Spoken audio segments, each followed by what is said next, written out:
Ẹ káàbọ̀ sórí ètò yìí o, ṣe rí fídíò tó wà lẹ́gbẹ̀ẹ́ mi, a máa play ẹ̀ fún yín. A fẹ́ kẹ́ ẹ fi ara balẹ̀ kẹ́ ẹ wò láti ìbẹ̀rẹ̀ dé òpin kí ẹ lè gbọ́ gbogbo àṣírí àti gbogbo wíníwíní ọ̀rọ̀ tó wà ńbẹ̀.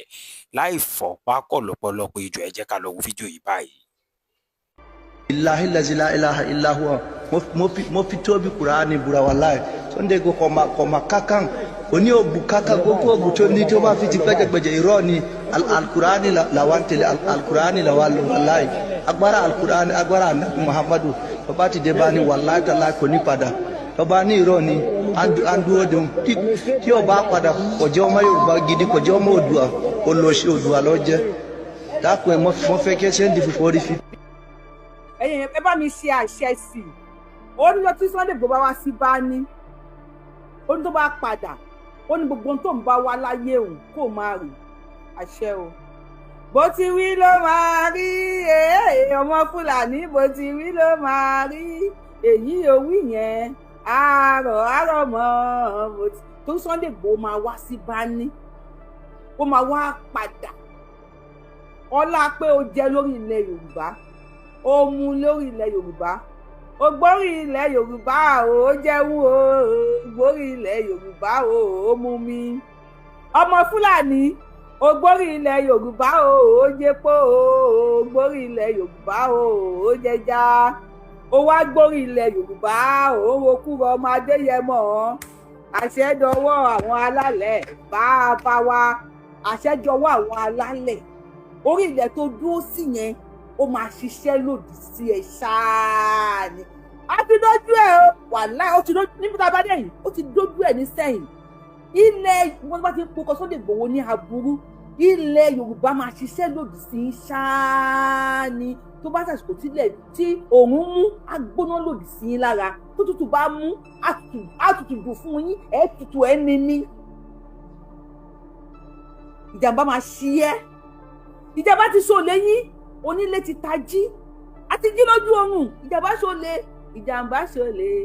onílé tají o ìjàmbá ṣọlẹ o ìjàmbá ti ṣe yín gbogbo èèyàn lórí burúkú ọmọ Fúlàní tẹ́ ẹ̀ ní wá lára àgbá kò ṣe yín ìjàmbá ṣe yín òfò ṣe yín lórí ilẹ̀ wa ẹ fẹ́ ké now mo fẹ́ gbé wèrè yìí wá tí mú ẹ dàbí yẹ kọ́kọ́ gbé wa ní gbogbo ní máa play video short mi ní máa rojọ́ pẹ̀lú ẹ̀ káwọn lè bá wa dá ṣètò.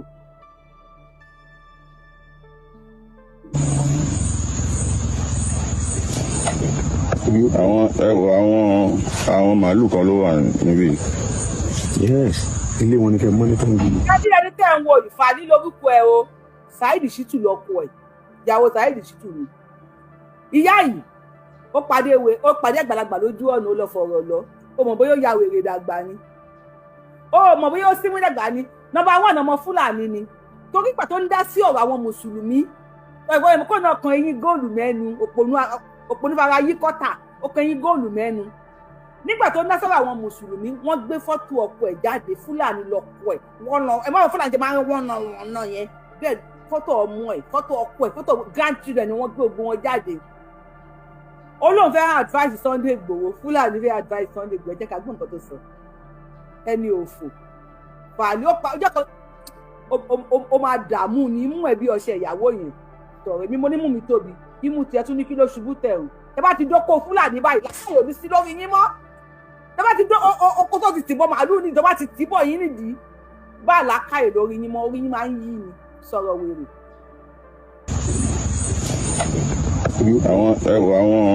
àwọn màálù kan ló wà níbí. yes ilé wọn ni kẹ mọ́nítọ́ ń gbìyànjú tó máa háìdì sí mẹ́rin. ẹ̀rí wọn èèyàn kan máa wà nú gbó ìbáyìí tí màálù ṣe wà ń bẹ̀ báyìí. ṣáìdì bẹ̀rẹ̀ ló wà.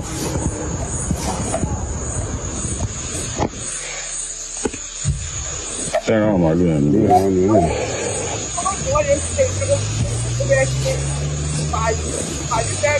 yes wọ́n ní àwọn yẹn wà mẹ́rin. ẹ̀wọ̀n màálù yẹn ni. àwọn màálù yẹn káàdì bẹ̀ fọ́n bẹ̀ yẹn káàdì fọ́n bẹ̀ yẹn. ẹgbẹ́ ẹkún iṣẹ́ takuntakun alábòsí ẹkún iṣẹ́ ìlú Ọlọ́run yóò jẹ́ kí gbogbo wa ó jèrè. Àní ṣàṣetì o, àṣeyọrí la ṣe. Mo fẹ́ béèrè question bíi méjì bíi mẹ́ta ni.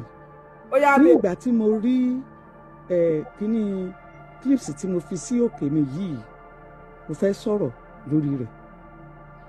Ṣùgbọ́n kó tó di pé mo sọ̀rọ̀ lórí rẹ̀, òwe Yorùbá kan sọ wípé ẹnu ní ń parọ́, ọkàn ní ń sòótọ́.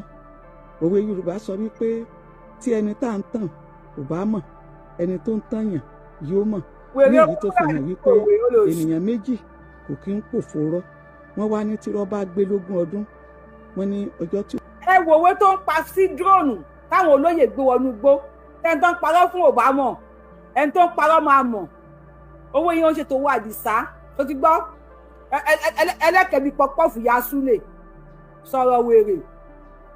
Tó bá gbé òní yóò bá pẹ̀lú kíní dúróònù tó wà ní òkè yìí. Ṣé àwọn Fúlàní lẹ̀ ń dọdẹ ni àbáwọn báńdíìtì? Tí olúkálùkù ń ṣe títí tiẹ̀ lọ́tọ̀ ni àbí gbogbo yín ń ṣiṣẹ́ papọ̀? Ṣé àti gọ́fìmẹ̀ntì àtàmọ̀tẹ́kùn àti ìlú ẹkùn àti OPC ṣé gbogbo yín ń ṣiṣẹ́ papọ̀ ni àbí olúkálùkù ń ṣe títí tiẹ̀? Paparazzi yìí ti pọ̀ jù.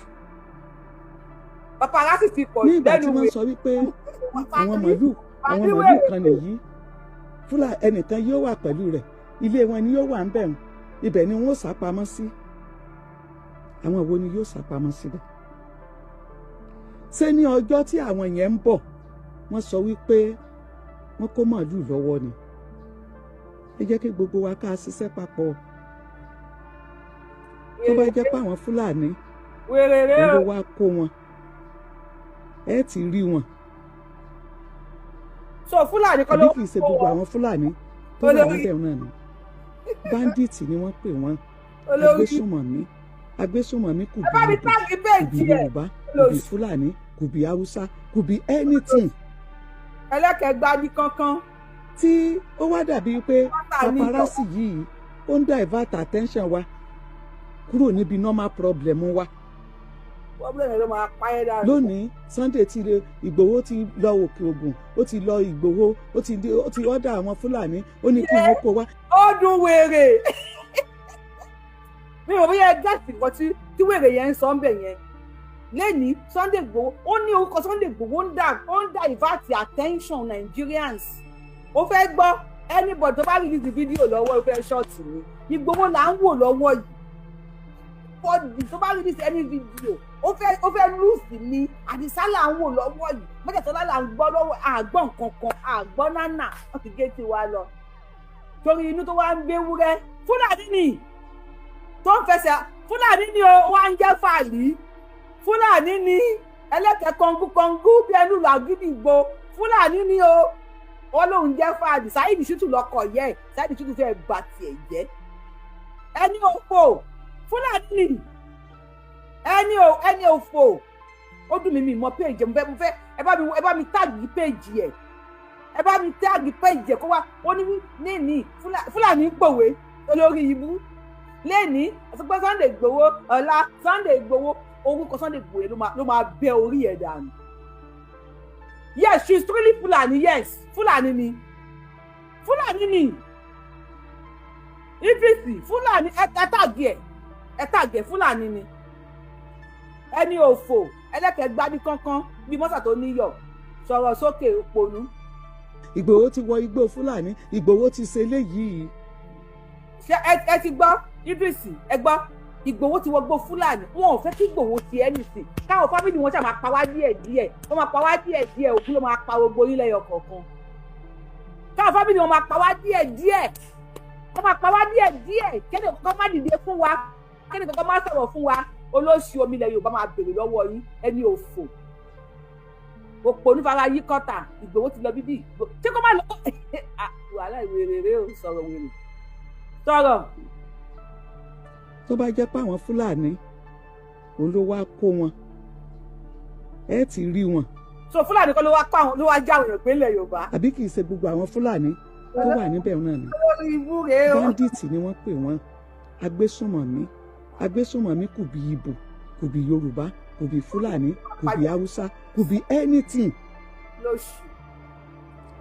tí ó wá dàbí pé paparazzi yìí ó ń divert attention wa kúrò níbi normal problem wa.